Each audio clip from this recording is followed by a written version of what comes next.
Hi, my name is Renee Tuga, and you might hear some creaking, disconcerting noises in the background of this video because I have an umbrella set up here for the sun, which is over there, which may start shining on me directly, in which case I'll turn the umbrella around, but it creaks. Anyways, umbrella aside, if you're coming across this video after watching some of my previous YouTube videos, which have been like storytelling about where I live in Nova Scotia and what's happening this summer, if you're coming across this video after one of those, this is a different kind of video. I'm just giving you a heads up right now.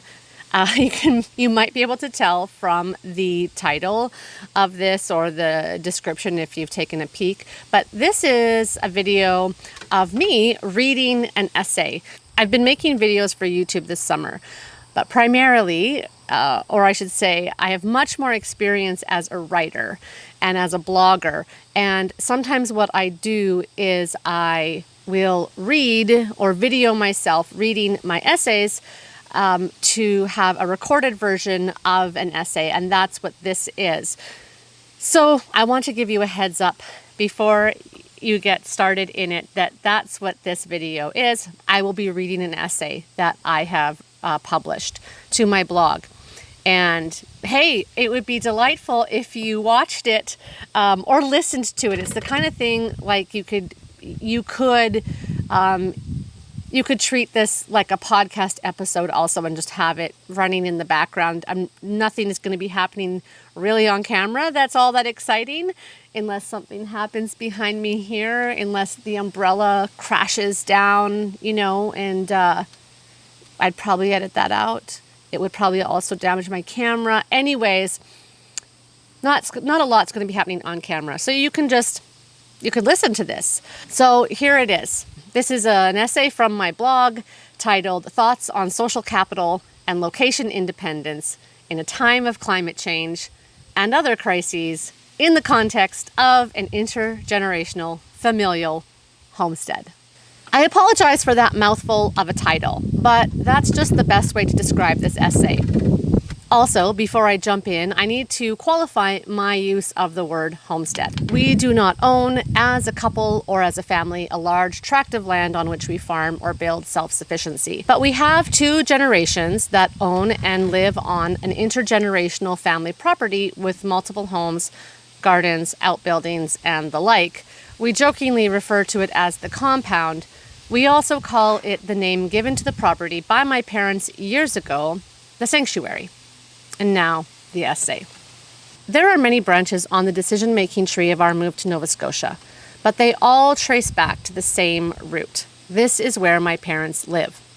Damien and I have made several big moves through our marriage and family-raising years. Alberta to New Jersey to Maine, Maine to the Gaspé Peninsula, Quebec, Gaspé Peninsula to Montreal. This is the only move we've made where we have connections to people already existing in that place. Contrary to all our other moves in which we were entering unknown waters, this time we steered our ship into the well-established port of my parents' life. There are many contributing factors to my parents' solidity in this place. One of those is their myriad personal and professional connections and relationships. As has already proven true in the 2 months we've been here, their existing social network helps facilitate our transition and establishing ourselves here. In sociological terms, we've tapped into their social capital. Social networks and connections are something that families have traditionally shared. The word traditional can be problematic, and I don't want to use it without some definition. What I mean by that word in this context is when successive generations mostly stayed in the place of their birth and upbringing. Of course, even in pre-industrial periods, this was not a given. Failed crops, the conquests of empire, raiding, and enslavement forcibly moved people away from their homelands and kin. I am not a historian, so I can't speak to the rates at which these things happened in each generation, but they definitely disrupted people's lives. However, the possibility and even necessity for migrations away from lands and families of origins became part of the fabric of life for many humans, including my ancestors, with the empire building of European nations in the late 16th and early 17th centuries. followed by the Industrial Revolution of the 18th century, and then globalization starting in the late 19th century. So what I mean by tradition is both the period before all this, but also holding to a pattern of staying where you are from in this current post-industrial globalized context. When successive generations stay in one place, families can easily pass along their social capital to children and grandchildren. Social capital is all those connections to a community that take time to build. This includes everything from knowing tradespeople and service providers to building a network of close friends. Social capital helps adolescents get first jobs. It brings meals to your home after you've had a baby. It helps parents of young children secure childcare, etc. A globalized, technological, and money-based culture has changed these traditional patterns, though they still hold true in many people's lives on some level. Western culture has moved away from, at least in its idealization of itself, from social connections and social standing as how we secure a place in society. The liberal ideal on which Western culture is founded is, in theory, meritocratic. It's what you know and how hard you work, not who you know and your birthright, that determines your destiny. Of course, this is idealized and is not how things work in real life, as those with power always pull levers to affect outcomes in their and their beneficiaries' favor. And as long as unchecked biases remain within people's unconscious thinking and within the systems that govern our lives, you better believe your birthright has a lot to do with your destiny. The exchange of money and transactional social relations fit well within this idealized liberal Western paradigm. You don't have to depend on your social relations or your family's standing in the community to secure your needs. All you need is the ability to earn money. Once you have money, you can buy what you need and hire the services you require. Meals, childcare, old age care, all the rest. This frees you from having to depend on your relations, which for many people is a very good thing, seeing as their relations are not dependable. Of course, being humans, and thank Goddess for this, we resist a completely transactional ideology because we are fundamentally relational beings. However, we are also very adaptable, and so we can adopt these highly transactional ways of being, especially when we need, are forced to, or want to distance ourselves from having to depend on others. To which I ask, why? Why would we feel the need to distance ourselves from having to depend on others? And why would one's relations not be dependable? What economic and political forces are working to undermine and attack the social bonds that humans form and depend upon to have our needs met? And who gains when those bonds are undermined? Who loses? The exploration of these questions is where many of my own sociological interests lie, but I'm not going there today. I'll wrap up this sociological introduction with these broad stroke conclusions. In general, humans used to rely more on generational, social relations and connections for securing their life needs. If you were born low on the social heap, this disadvantaged you. Human developments in the last 500 years or so have disrupted this apple cart with positive gains for many people, but also losses for others. Even in the transactional and supposedly meritocratic nature of a money culture, humans are social animals, and having strong generational social connections brings advantages. If you have both, money and strong relational networks that aren't based on that money, you are doubly advantaged. Our social networks matter, and passing along social networks to our children is a way that parents help their children establish themselves in life. So now I'm going to bring this to my own life. I grew up in a very socially connected home. Sociologically speaking, my upbringing had high social capital.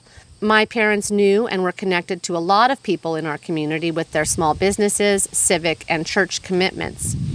I've long recognized this social capital without having those exact words for it, which is why it's so ironic to me that I left all that to forge my own path in life with my husband, moving multiple times to places where we knew no one and had no connections.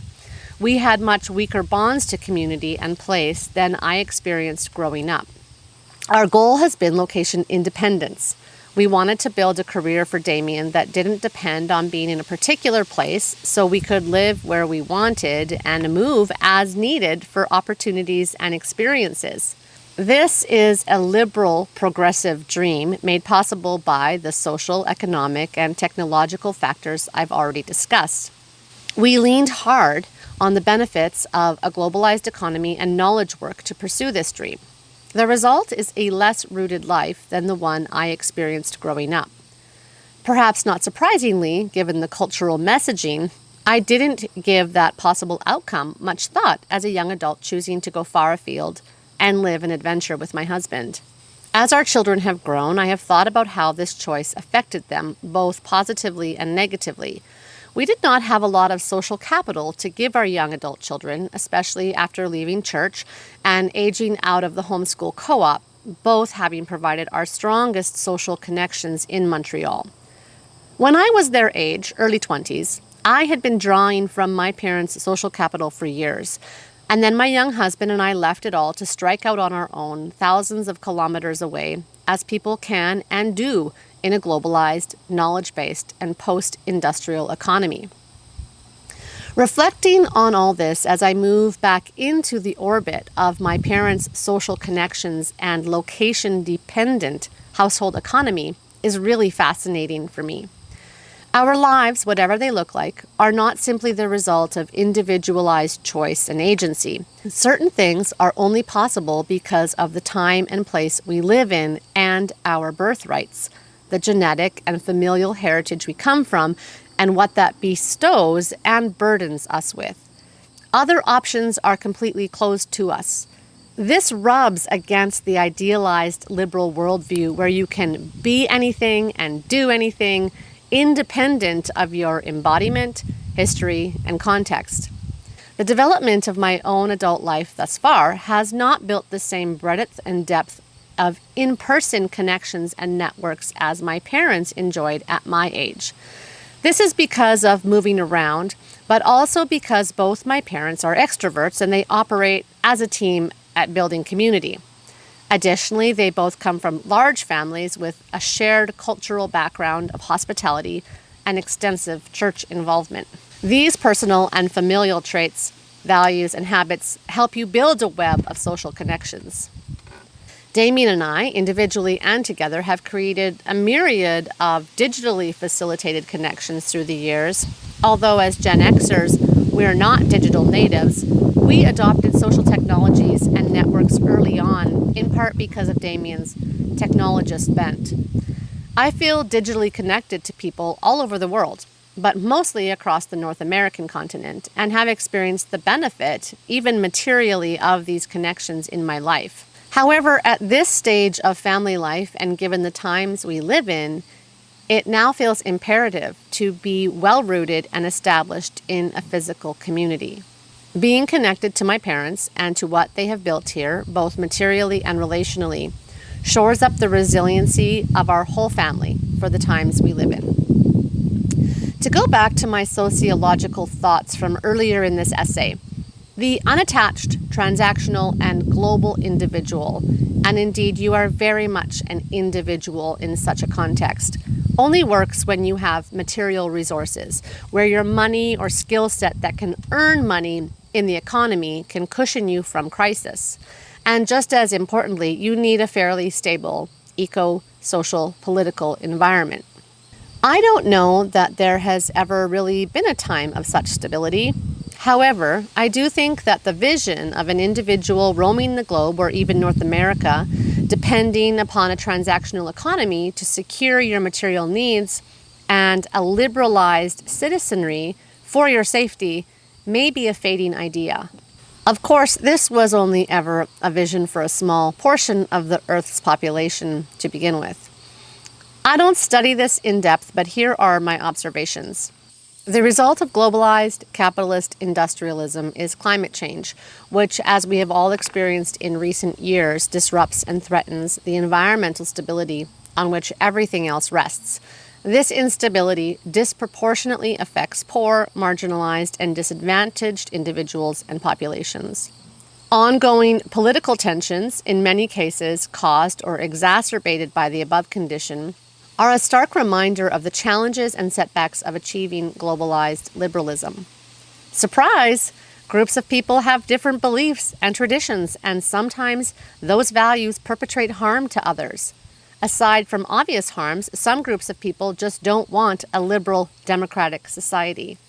Politically, liberal democracy is not the obvious or ultimate end of states. Environmentally, climate change is altering the very land, water, and air that sustains us, causing disruption and upheaval of political, social, and economic systems worldwide. I don't know how much the individual free to roam and relative security was an idea in other cultures, but it is very embedded in the Western and specifically North American ethos. And in spite of my rooted childhood in a small Canadian prairie town, that idea was the air I was breathing as a young adult in the 1990s. The world today feels very different to me than it did in 1999 when I was 24 and moving away from all my connections to live the liberal ideal. Again, as with the term social capital, I did not know it was the liberal ideal. I was politically conservative at the time and would not have been able to identify my foundational liberalism even after an undergraduate degree. This is not liberal as a political orientation, but liberalism as the philosophical antecedent of the Western mindset. I had no concerns moving across the continent into a different country. My husband was being offered a good job, so that all-important economic piece was taken care of. I knew we would find a church, and church was our primary place of social networking. And the culture, though different, was similar enough. This sense of similarity was due mostly to being bathed in American media, as most Canadians are, for my growing years.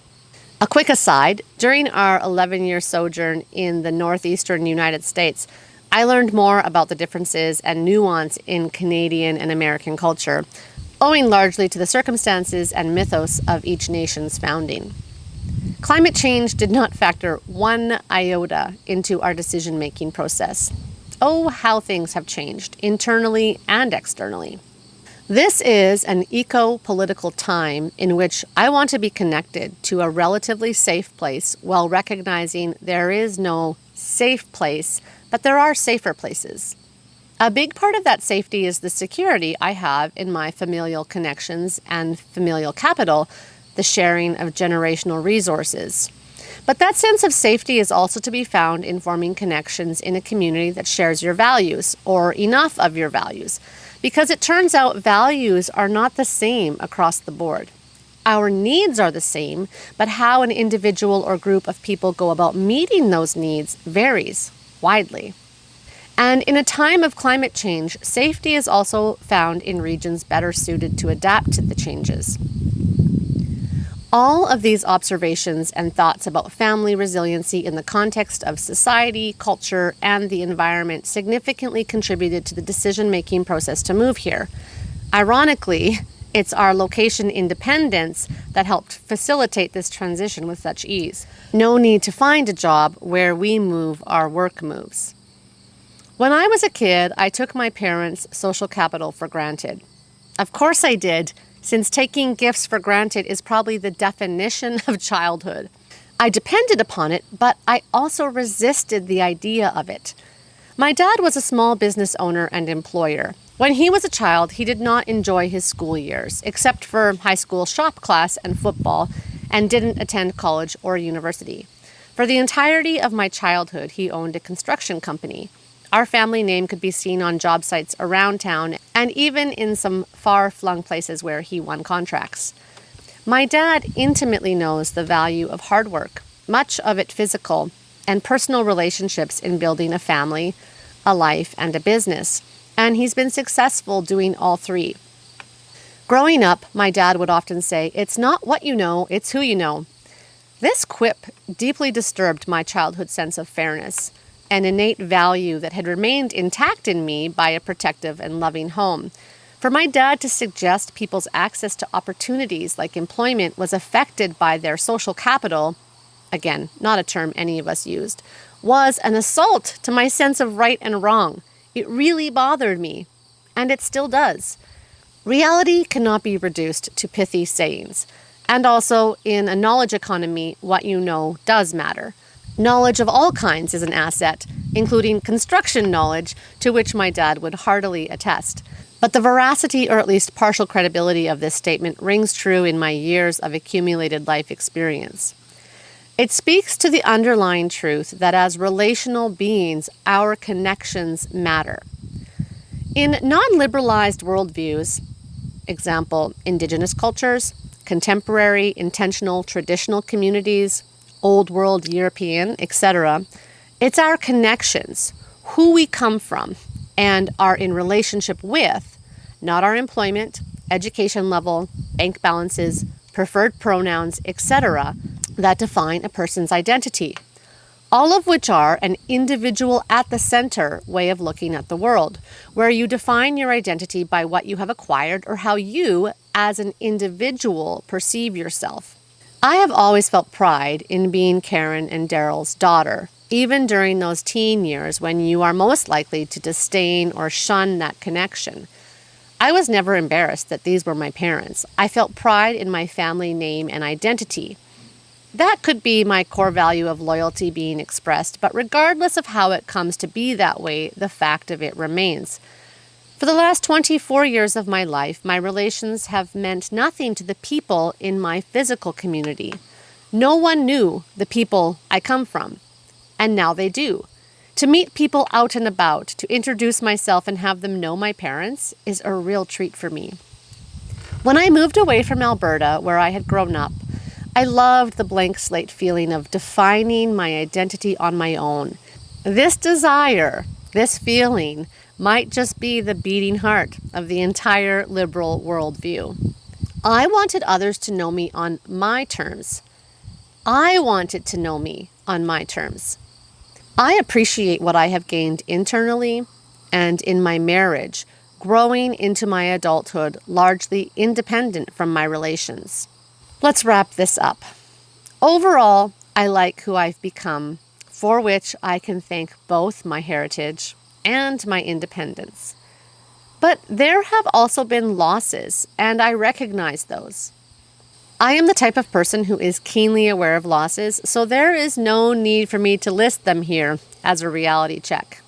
It is my parents' connections and physical labor and presence in their community that has allowed Damien and I to land here with ease, materially and relationally. I know myself, and I know how I differ from my parents and where our values and behaviors align and where they don't. And maybe it's this developed independence and self-knowing that allows me to come back under their wing, so to speak, without internal resistance. I say that because in addition to the pride I feel about my family of origin, I'm also rebellious and refuse to adhere to external expectations that are not ones I have freely chosen to accept. I have no fear of losing myself and my independent thinking living in close connection with my parents. I'm nearly 50 years old, for goodness sake. I better be comfy in my own skin by now. As our own children have grown into their adulthood, this is also what we hope for them: an independence of personhood, the opportunity to be fully themselves, and to remain strongly connected to us relationally. That was our goal in raising and homeschooling them: the development of self in the network of the love and support of family. Our children are free to live their own life wherever their path will take them, and we encourage that, in the same way our parents encouraged us. Having done that ourselves, this is now where we've landed, back with my parents, committed to building connections to this place and resiliency for us and our children, should and when they need it.